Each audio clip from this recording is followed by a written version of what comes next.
And I am the father of some children, one of whom falls in this generational group who, as Alan described, are caught in that catch-22. No experience, therefore no job. No job, therefore no experience. And frankly, if I can find a way, mistakes or not, wet morning in London or not, that gets my son onto the job ladder, getting some experience and then getting a job afterwards, I'll take it, thank you very much, and I'll take it very happily.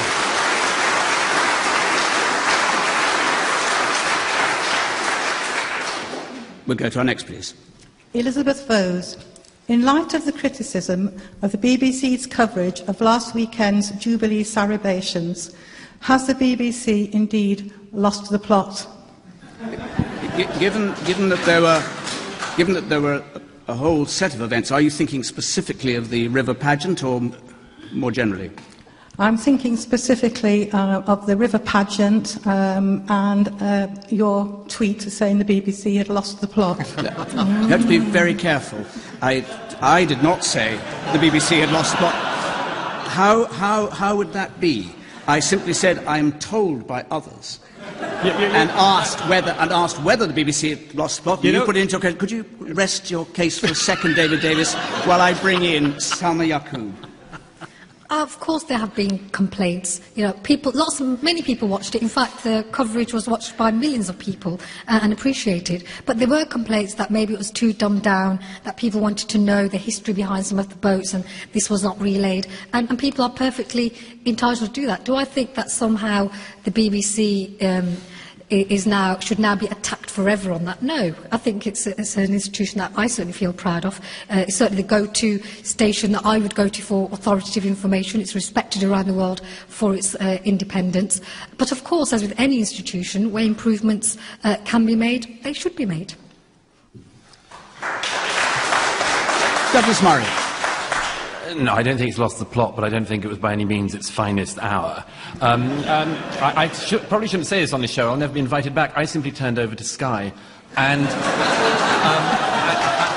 but I did. I'm afraid I didn't. I mean, I think that generally, and it's not actually the BBC's fault alone. The BBC is in this terrible position. It is criticised whatever it does by somebody who says, they're letting us down, they're doing worse than they've ever. There's always somebody who thinks that about the BBC. I just simply think that generally in the country at the moment, the BBC appears to have got the idea that a lot of people have got, that we've become this sort of noddyish, childlike nation who need to be spoken to as if we're teenagers. And you even saw it, I have to say, in the concert the next night, which I didn't watch on any channel. Nothing on earth can persuade me to watch Gary Barlow interviewing Cheryl Cole and then watching Cliff Richard try to sing. I'm sorry, I have nothing against any of those particular performances, but it is a very strange thing we have in Britain. We're not a grown-up society, it sometimes seems. We all have to pretend like we're kids. And apart from anything else, we're all going to work till we drop from now on, so we might as well grow up.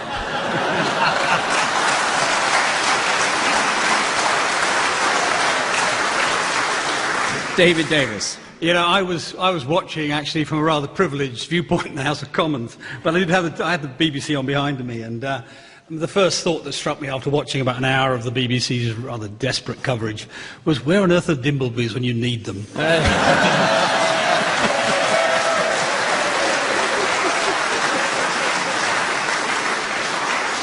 My second thought was really rather cruel as well, which was, it's a little like that phrase, military intelligence. BBC management is an oxymoron, with the emphasis on the last two syllables. They had a fantastic opportunity here. They had 1,000 stories on that river, which they could have played and repeated. They had a fantastic 1,000 years of history they could have talked about. And what do we get? A bunch of ignorant, second-class celebrities. That's really what I saw.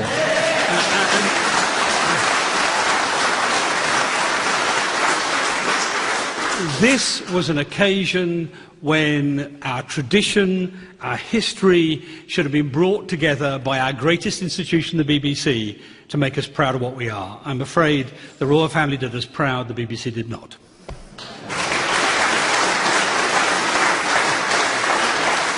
Alan Johnson. Well, I didn't see this coverage, and I was going to suggest that I chair this and you join in as a panellist, Jonathan, because you obviously have very strong views on this. I didn't see the coverage. Indeed, my disappointment was that they didn't cover the splendid flotilla on Humberside and watch it from Hessle Foreshore rather than this second-rate event That's in his London. constituency, by the way. But I think Douglas makes the point. You know, when the coronation took place in 1953, very few people had television sets, and if you did, you didn't have a choice. You had to watch the BBC. Now you've got a multiple of choices. I'm a great defender of the BBC, and if you didn't like the coverage, switch over to another channel. Thank you. Any Answers number is 03 700 100 444, and the email address is any.answers@bbc.co.uk. To our next, please. Judith Graham. The little word fat is under fire this week. Does the panel think that adjectives should be banned because they might upset some people? This relates to the 1986 Act, Section 5 of which, the Public Order Act, says that using words which anyone in earshot might find insulting is a criminal offence. That is in England and in Wales, and there are those who are campaigning against this. Alan Johnson. Oh, well, this is news to me. I wouldn't have thought. I wouldn't have thought we should spend much parliamentary time on this. Did you say the word "fat" was? There are those. Yes, there are parliamentarians who are suggesting that the word "fat" is so offensive that it should conceivably be included within Section 5 because it might be a word that offends someone who hears it. Well, I can't see that seeing the light of day. I think that sounds rather ridiculous to me.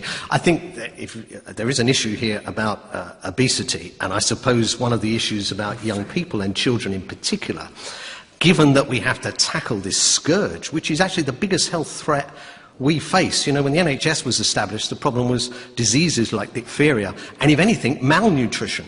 Now, the biggest threat to our health and the biggest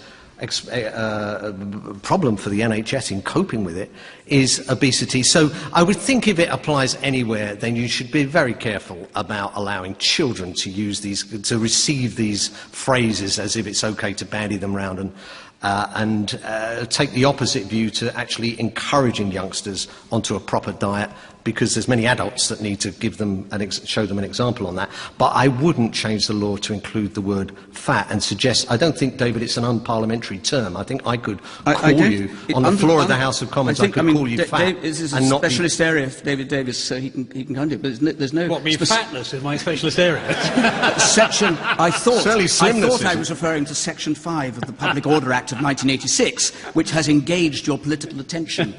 Yes, well, let's first deal with the political correctness bit. I mean, I actually think that this continuous attempt to redefine English so you can't use one bit or another is one of the corrosive aspects of our society today. I want to be able to say what I mean. I mean what I say. Now, in terms of the Public Order Act 1986, I think it was, 86, 87. That's what I told you.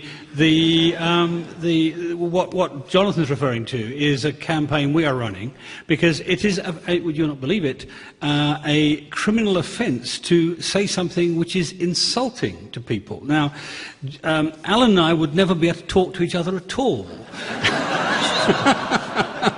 If you had to exclude insults from what we said. And I think that one of the great things about our country, one of the great things that makes us British, English, you pick what you want, is our ability to say precisely what we want, our freedom of speech.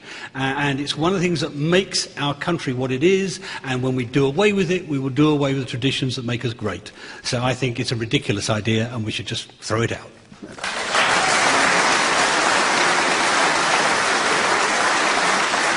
Salma Yaqub. Well, I certainly would be wary of any steps to attack our freedom of speech, aside from the jokey aspect that people are referring to. I think it's quite dangerous when people are told what they can and can't say. But for me, I think it's a different issue. I think there is an issue of civility. So having said we're allowed to say what we want, I think there is a question, what kind of society do we want, though?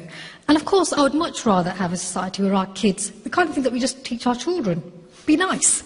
don't bully other children, don't say things which are going to hurt them deliberately. And at the moment, because there is so much emphasis, both on young women and young men now, in terms of their appearance, and being fat or being overweight is seen as socially unacceptable, and therefore to tease people on the basis of their body size it is one form of bullying. I think this is what was underlying the concern. But I don't think bringing the law in is actually going to help it. This is a cultural issue. This is an issue about how we talk to our kids and how schools talk about these issues, and how, as a society, we don't make people feel upset about their body image. At the moment, we're seeing a rise, not just in girls, but in boys, with anorexia and all sorts of psychological issues to do with weight and body image. And I think we do collectively have a responsibility in addressing these issues, you know, these unreal expectations of how people should look, and the way that appearance and superficial issues are so, you know,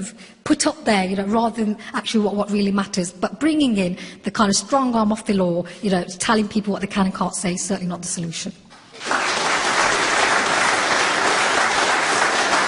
Douglas Murray.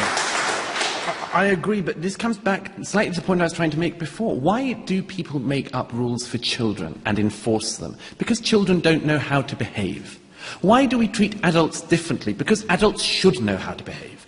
So a child should be encouraged and indeed persuaded and sometimes forced not to be unpleasant, not to be rude, not to be unpleasant to the fat kid in the class, not to tease the child who they think's gay or they think's of a different race or a different religion, not to be rude to people for being different, but to be polite to people, to learn basic manners. When they become a grown-up, it's different. And the way in which we show disapproval when people are grown-up and are horrible is by societal disapproval. It's not by making laws, it's not by throwing people into prison or keeping them for detention if they've said the wrong thing about somebody. It's by expressing things as grown-ups. Very briefly, if I may. Journalists get this all the time at the moment. A few years ago, I wrote a piece attacking a decision by a council in Kent to award... somebody was awarded thousands of pounds of compensation because they were of Irish heritage and had heard a joke about an Irishman within hearing distance. And I wrote a piece at the time saying that it is absurd that somebody gets more money for facing an incoming joke in Kent than our